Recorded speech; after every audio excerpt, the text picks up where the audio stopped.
В един месарски магазин продавача бил глух. И как си пазарували хората? Кой, кой каквото месо иска или там салам, показва част от тялото си и той му дава.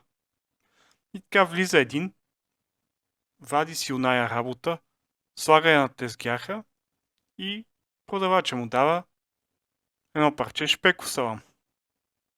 И на опашката един дядо му казва: ай, момче, фани го извади един път и за мене, че ми писна цяла седмица да ям черва.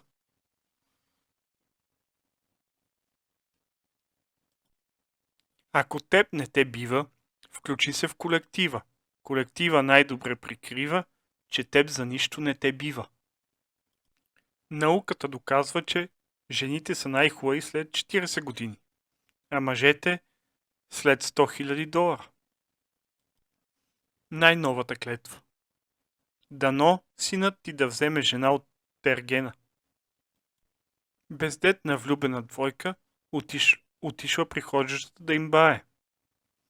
Опитал ходжата всичко и накрая им казал: пичове, така няма да стане. Трябва и жена. Един пита англичанин: как е изразът вие имате много красиви жени в Англия? На английски. И той му отговаря: такъв израз няма.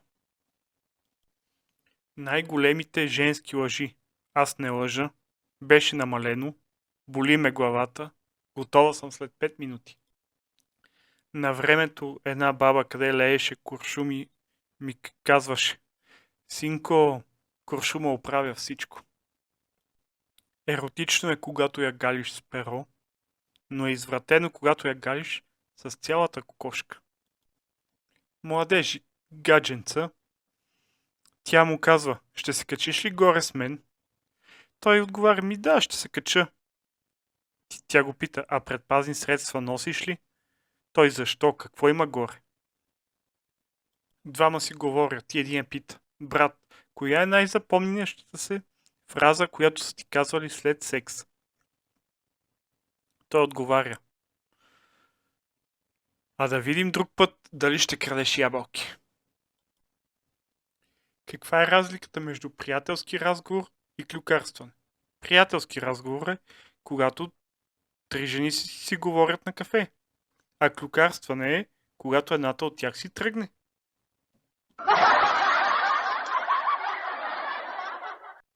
Българинът много иска нещо да се случи, но го е страх нещо да не стане. Блондинка на разпит. Защо отровихте съседа си? Защото в ветеринарната аптека ми казаха, че ще е най-ефективно, ако тровя хлебарките едновременно с съседите.